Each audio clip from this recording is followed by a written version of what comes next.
Dahil halos masaid na ang tubig, tuyot at lumitaw na ang maputik na bahagi ng Angat Reservoir sa Bulacan. Ayon po sa Pag-asa, nasa pinakamababang level na ng tubig ang Angat.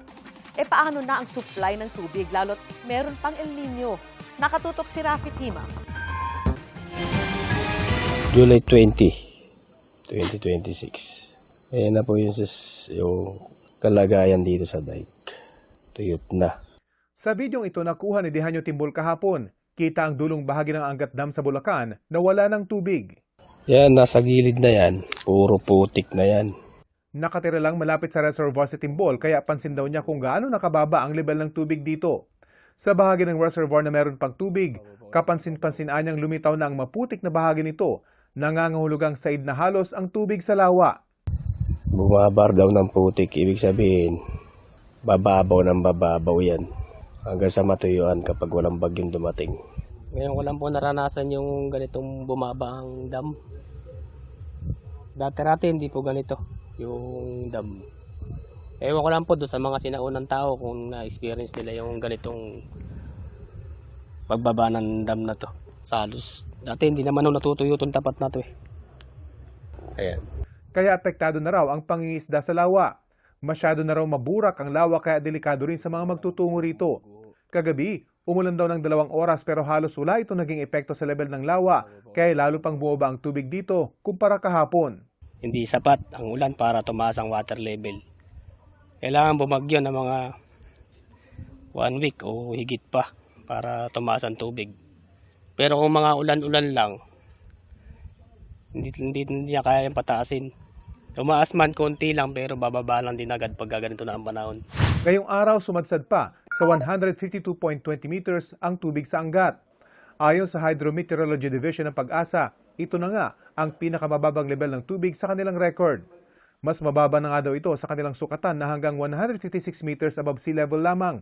Malayong malayo sa 180 meters na normal operating level nito. Sa record namin, ito na po yung ito na yung pinaka-lowest na elevation na 152.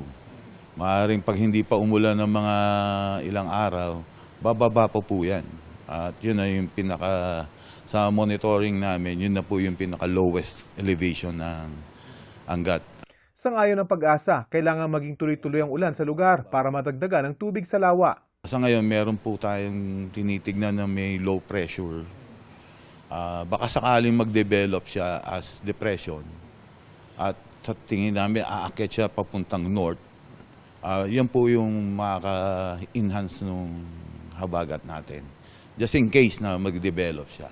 Sa isang pahayag, sinabi ng lokal na pamahalaan ng San Jose del Monte, Bulacan na pinaghahanda na nila sakaling magtuloy-tuloy pa ang pagbaba ng level ng tubig sa Angat, lalo pat meron pang El Nino. Posible raw kasing bumaba pa sa 149 meters ang level ng tubig. Sa ngayon, binawasan na ng Metropolitan Water Works and Sewerage System o MWSS ang alokasyon ng Local Water District sa 45 million liters per day mula sa normal na 70 million liters per day. Kabilang sa mga agad gagawin ang paghahanda sa mga balon, pag-aayos sa mga taga sa tubo at treatment facilities na nagseserbisyo sa lungsod. Rafi Tima, Nakatutok, 24 oras.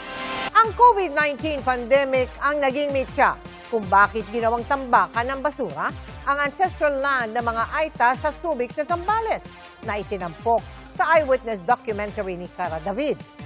Pero ang inakalang pansamantalang kasunduan ay hindi raw inakala ng mga miyembro ng Aita community na magtatagal pala.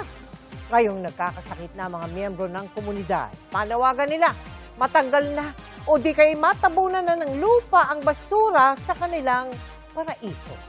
Nakatutok si Mariz Umali. Sa gitna ng mayabong, malago at lunti ang gubat na ito, kapansin-pansin ang namumuting bahagi ng bundok.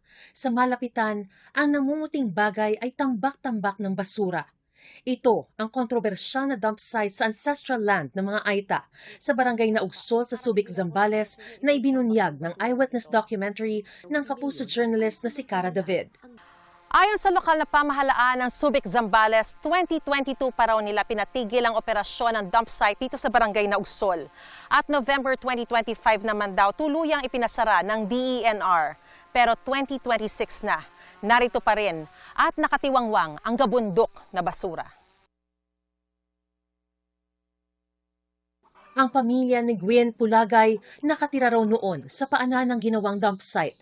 Pero dahil sa masamang epekto sa kanilang kalusugan, wala na raw silang permanenteng matirhan ngayon. Naopo ako sa mga anak ko po, doon na po nauubo. Iniika po sila. Minsan mo nakumpay na po yung bunso ko dahil po sa ganyan po na amoy. Hindi na po kami nagpatuloy na tumira po doon. Karapatan lang po ang inaano ko lang po. Yung karapatan lang po na huwag pong tapunan ng basura po ang eriyang tahimik po. Unang nag-operate ang dump site noong 2020 sa pagsisimula ng pandemic. Sa isang pahayag, sinabi ng lokal na pamahalaan ng Subic na kinailangan daw nilang maghanap noon ng pansamantalang lugar para sa pamamahala ng basura sa gitna raw ng pambihirang hamong hatid ng COVID-19 at mahigpit umanong limitasyon lalo na sa transportasyon at pagdadala ng basura sa sanitary landfill. Pero dumaan daw sila sa proseso para magamit ang lugar.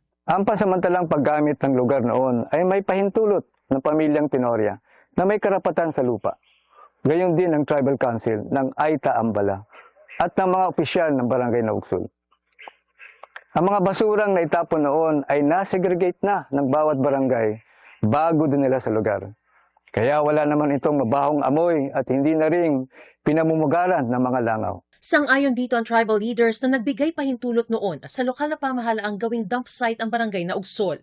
Pero hindi raw nila inakalang magtatagal ito.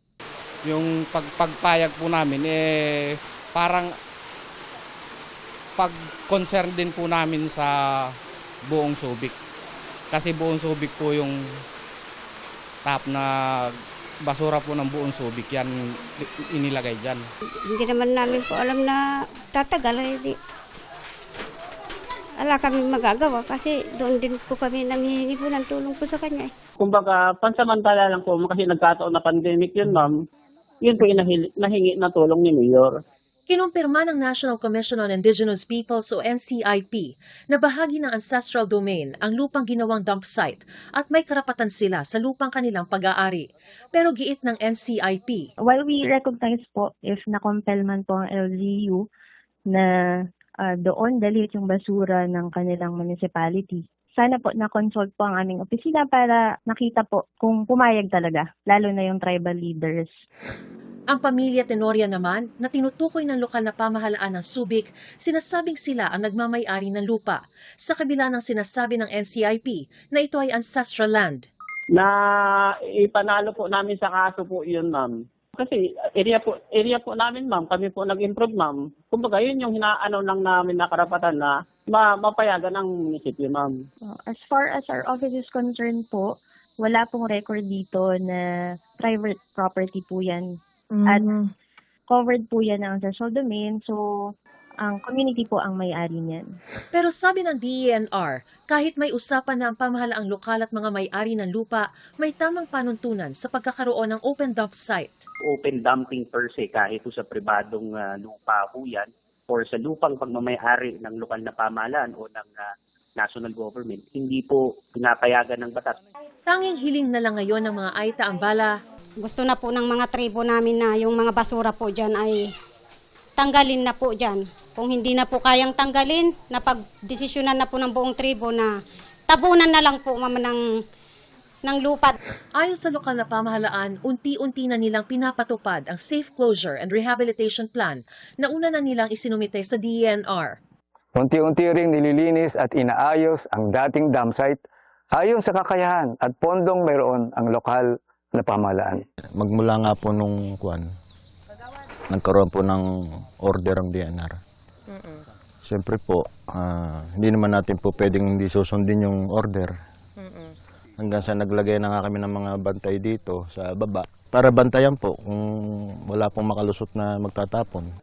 Mariz Umali, Nakatutok, 24 Oras. Ipinatawag ni Pangulong Bongbong Marcos si Chinese Ambassador to the Philippines, Jing Juan.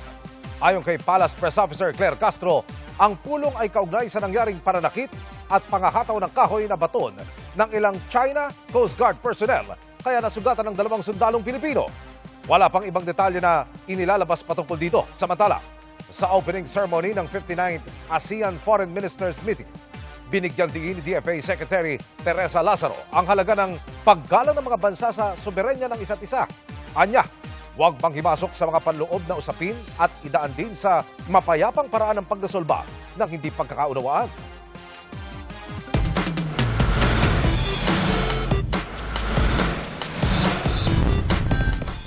Magandang gabi mga kapuso.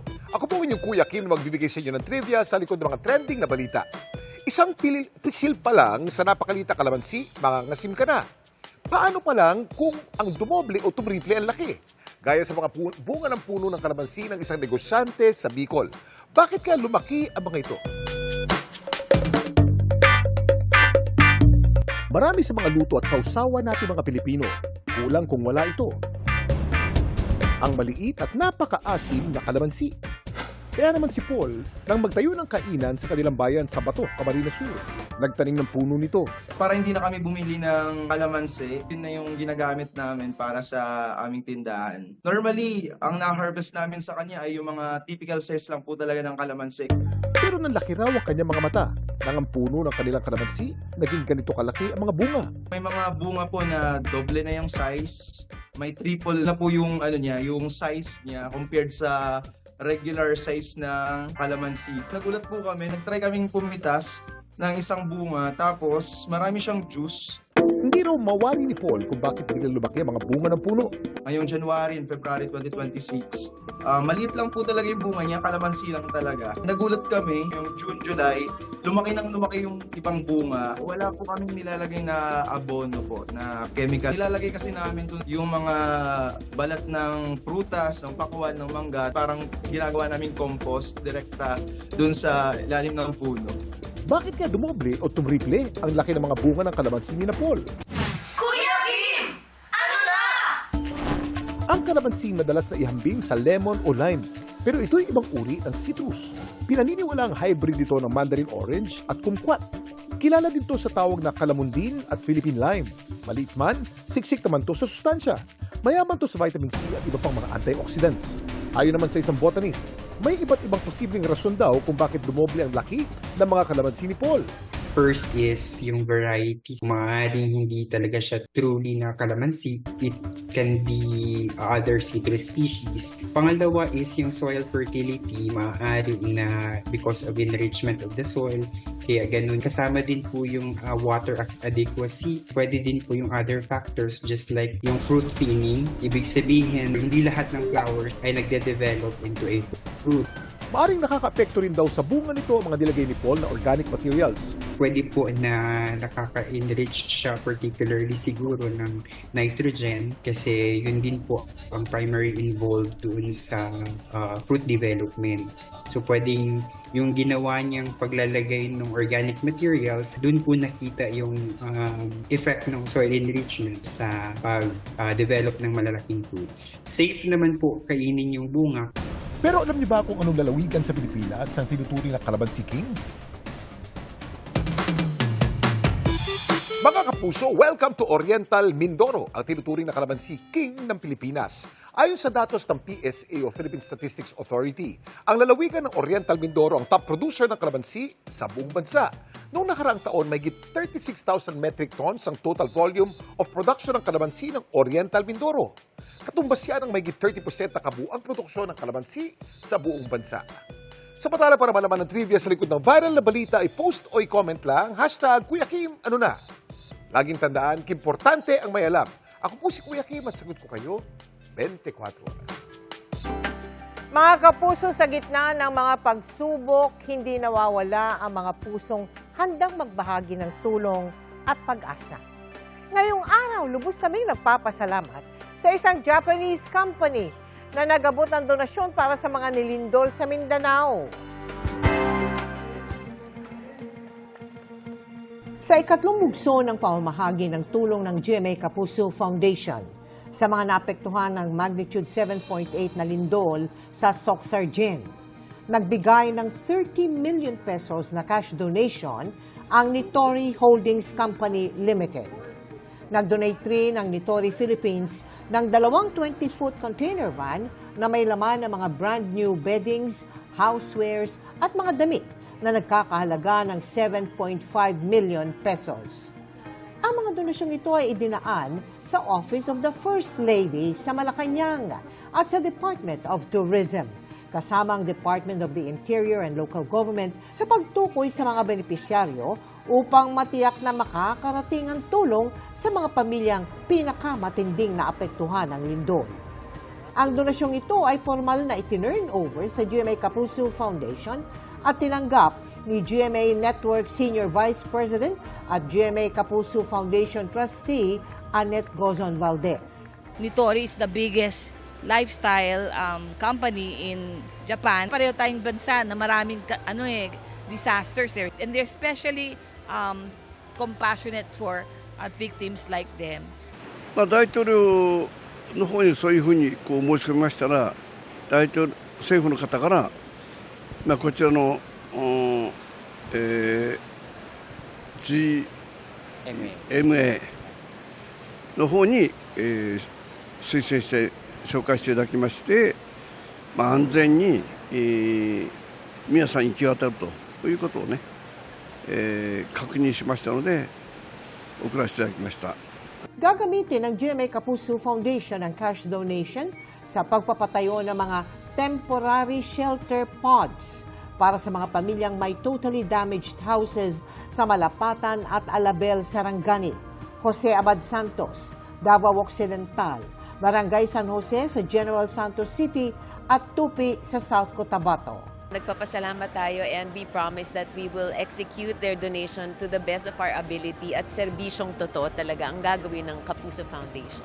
Samantala, ang mga material donations ay ipapamahagi sa 3,500 na pamilyang may partially damaged houses sa Malapatan, Glan, Maasim at Alabel, Sarangani, Jose Abad Santos, Davao Occidental at Polomolok, South Cotabato. Muli, taus-puso po kami nagpapasalamat sa tiwalang ipinagkaloob ninyo sa GMA Kapuso Foundation. Titiyakin po namin ang bawat donasyon ay makararating sa mga pamilyang pinaka-nangangailangan.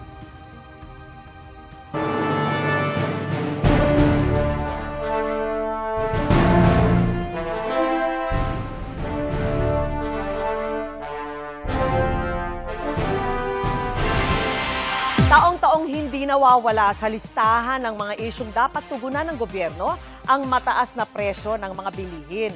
Pero lalo ngayong taon dahil sa epekto ng giyera ng Amerika at Iran. Kaya sa pagpapatuloy po ng ating serye bago ang State of the Nation Address, alamin natin kung paano niya tinutugunan at kung ano pang dapat gawin ng pamahalaan. Ang special report sa pagtutok ni Maki Pulido.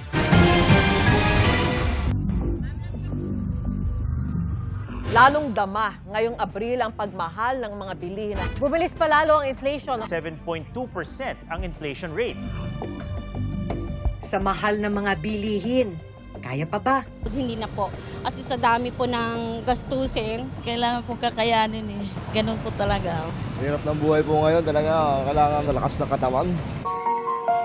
Wala namang choice, sabi ni Rosemary, kundi kayanin. Kaya kahit 65 years old na, 12 oras siyang nagbebenta ng prutas kada araw sa bangketa. Ang 500 pisong kita kada araw, kasya lang para sa bigas, kalahating ulam at pamasahe. Kaya 2 buwan na siyang di bayad sa upa at putol na ang kuryente. Hirap magkasya. Sige, taste lang tayo. Wala man pili sa ulam may mga anak ko. Kahit minsan nag-aulam sila mantika at saka tuyo. Taon-taon namang reklamo ng marami na hirap na sila sa panggastos. Pero may dagdag kalbaryo ngayong taon. Dahil sa pag-atake ng Amerika, isinara ng Iran nitong Pebrero ang Strait of Hormuz na daanan ng barkong may kargang langis mula Middle East. Sumirit ang presyo ng petrolyo sa buong mundo. At dito sa atin, sumipa ang diesel mula 48 pesos kada litro noon sa hanggang mahigit 160 pesos na pinakamataas nitong Abril. Nagmahal din ang gasoline at kerosene. More than 90% ng ating oil, ng ating energy ay imported. At ang karamihan yan ay nanggagaling doon sa Strait of Hormuz. Lahat halos ay gumagamit ng langis. No, ang ating agrikultura, ang ating industriya, ang transportasyon natin, pagluluto. Unang tinamaan ang sektor ng transportasyon na kahit nagka-rollback na ay hirap pa rin sa higit 77 pesos na presyohan ng litro ng diesel ngayon. Kaya 500 pesos lang ang naiuuwi ni Jerry mula sa pamamasada alas 3 ng madaling araw hanggang alas 10 ng gabi. Nung mga 55 pa po ang krudo, umuwi po ako ng alas 4, ma'am. Meron na akong 1.2, 1.5, mga ganun. At dahil halos lahat gumagamit ng langis, nag-domino effect na ito sa presyo ng serbisyo at produkto. Ang dati ng mahal, nagmahal pang lalo.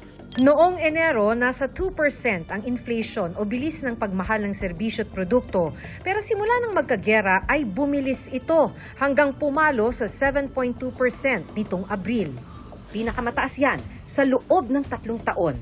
Bahagya lang niyang bumagal sa 6.4% nitong Hunyo. Kaya si Rosemary, di na regular na nakakainom ng maintenance medicine sa high blood. Minsan iinom lang ako yung mga dahon-dahon pag ano talaga, na herbal-herbal. Dahil dolyar kung bilhin ng petrolyo at maraming iba pang produkto, bumaba lalo ang halaga ng piso kontra dolyar. Sumadsad ang piso sa record low na 61 pesos at 75 centavos nitong May 19. Nasa 61 peso level pa rin ito ngayon. Kasi doon sa dami ng ating importation, no, yung demand natin para sa dolyar ay napakalaki. Tumaas ang presyo ng petrolyo, natural, kailangan din natin ng mas maraming dolyar. At dahil sadsad ang halaga ng piso, nagmahal ang mga hindi gawa sa Pilipinas. Kung mamimili ka sa grocery, halimbawa, marami sa mga produkto dito imported. Ultimo asin, inaangkat mula China o Australia. Kung gawa man dito sa Pilipinas, marami sa mga raw material na ginamit, imported. Kaya babalik ang epekto nito sa presyo ng bilihin na lalo pang tataas. Mas konti ang bibili, hihina ang benta ng mga negosyo, at babagal ang paglago ng ekonomiya na isa sa mga sukatan ng pamamalakad ng gobyerno at binabantayan kada State of the Nation Address o SONA. Pero ganito na ang taunang galaw ng ekonomiya sa nakaraang 4 na taon. At yung target ng gobyerno na makikita sa pulang linya, hindi na naabot sa huling 3 taon. Para hindi matenga ang takbo ng ekonomiya, kailangang tuloy na may panggastos ang mga mamamayan. Kaya ang mga driver na apektado ang kita ng mega oil price hike, binigyan ng 5,000 pesos na ayuda bagaman di na nasundan. Laking bagay po. Nakabili po ng isang kabambigas, baon ng anak ng mga apo, tsaka ulam po. Tsaka bayaran po ng mga bill, kuryente, tubig po. Pero panandali ang tulong lang ang ganito ayon sa isang ekonomista. Kailangan anya ng mga pulisiya at programang magpapalakas ng ating industriya at agrikultura para di laging apektado ng nangyayari sa ibang bansa. Kailangan magkaroon tayo ng mas malayong pananaw, no? Magkaroon tayo ng long-term view, plano, na palakasin natin ang ating sariling industriya para hindi lahat ng pangangailangan natin ay lagi na lang nating inaangkat. Dahil nakadepende rin sa ekonomiya ang pampondo sa mga programa, nangungutang pa ang gobyerno na sa taong ito ay pumalo na sa 18.55 trillion pesos nitong Mayo. Mas malaki ang utang, mas malaking kailangang bayaran, kaya lalong kumukonti ang panggastos ng gobyerno. Ang debt to GDP ratio ng Pilipinas as of first quarter, nasukatan kung kayang bayaran ng utang, lagpas 65% na. Actually, ang pamantayan yan ay 60% ng ating GDP ang cap o ang maximum, ang ceiling ng ating pagkakautang. Lumampas na. Para yung vicious cycle. No? Utang tayo ng utang, pero para makabayad, uutang ulit tayo. 3 kagawaran na may kinalaman sa ekonomiya ang sinubukan naming makapanayam pero walang paunlak o pahayag. Pero giit ng palasyo, may mga programa ang Marcos administration para mapalakas ang mga lokal na industriya tulad ng enerhiya at agrikultura para mapalago pa ang ekonomiya. Medyo lumilipat na tayo sa mga renewable energy. Pati yung solar, pinapalakas ito. Pati yung agrikultura natin. Talagang gusto ng Pangulo ay ma-modernize para hindi na yung mga kailangan na mag-import ng bigas. Long term to, hindi ito pa ngayon lang. May 2 taon na lang sa termino ni Pangulong Bongbong Marcos. Habang hinihintay ang sinasabing magiging epekto ng kanyang mga programa, ang sidewalk vendor na si Ramil, itinatawid ang buhay sa pangungutang. Hindi ko talaga ipagkakaila yun kung ilan ang utang ko ngayon is 2 ang Bombay, may 1 inutangan ko, tapos lending, 5, 2 ang lending ko. Kaya kami naghahanap buhay para makakain. Kaya yun talaga, importante na lang namin. Wala kaming ipon, utang lang ang naiipon. Basta makakain lang kami sa araw-araw ng 3 beses man lang. Maki Pulido, nakatutok, 24 oras. Wala pa man ang epekto ng inaasahang bagyo, binahana ang iba't ibang lugar sa Cebu. Nakatutok si Fe Marie Dumabo ng GMA Regional TV. Dahil sa walang tigil na buhos ng ulan, binaha ang highway ng Barangay Tipolo sa Mandaue City, Cebu. Ang ilang motorista, lakas loob na sumuong. Ayon sa Mandaue City Hall, nagpapatuloy pa ang trabaho sa drainage system sa binahang lugar at maging sa karatig lugar. Hangyo man atong DP na kumahimo within the year, masulbad na diha. Again, manage your expectation lang yun ta. No, na kung karon di yun magian, mas paspas na mo subside ang kining flood waters. Ito rin ang sitwasyon sa ES Fortuna. Minamadali na ang declogging operations. Binaha rin ang kahabaan ng MJ Cuenco Avenue at kalapit na mga eskinita sa Cebu City. Ilang mga sasakyan na lumusong sa baha ang namatayan ng makina. Ang lalaking ito naman nagmagandang loob at lumusong sa baha para kunin ang mga basura na bumara sa drainage. Binaha rin ang harapan ng Tejero Elementary School. May mga bata na sumuong sa tubig na abot baywang na nila. Ang ilang stranded ni-rescue ng BFP. Ayon sa Pag-asa, localized thunderstorms ang nagpapaulan sa Cebu mula pa kahapon. Mula sa GMA Regional TV, Fe Marie Dumabok, nakatutok 24 oras.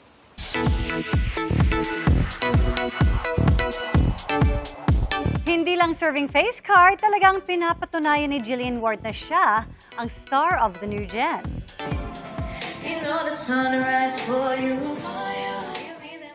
Multi-talented indeed dahil after ng viral niyang dance rehearsal, nagpa-wow naman si Jill sa isang cover song. Practice lang raw yan sa mga naghihintay na sa kanya sa first solar concert.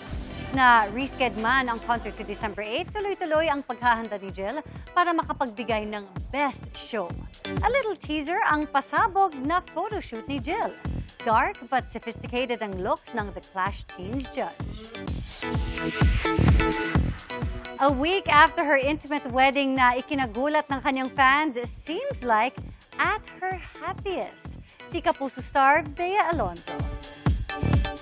Kitang-kita ang post-wedding glow ni Bea sa stunning portraits na ibinahagi niya sa IG.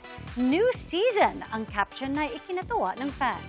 Kapansin-pansin din ang elegant wedding ring ni Bea. Sa isang IG story, may close-up look pa sa singsing. Bukod sa pagiging wifey, tuloy ang taping ni Bea sa upcoming GMA political thriller series na Whispers from Heaven.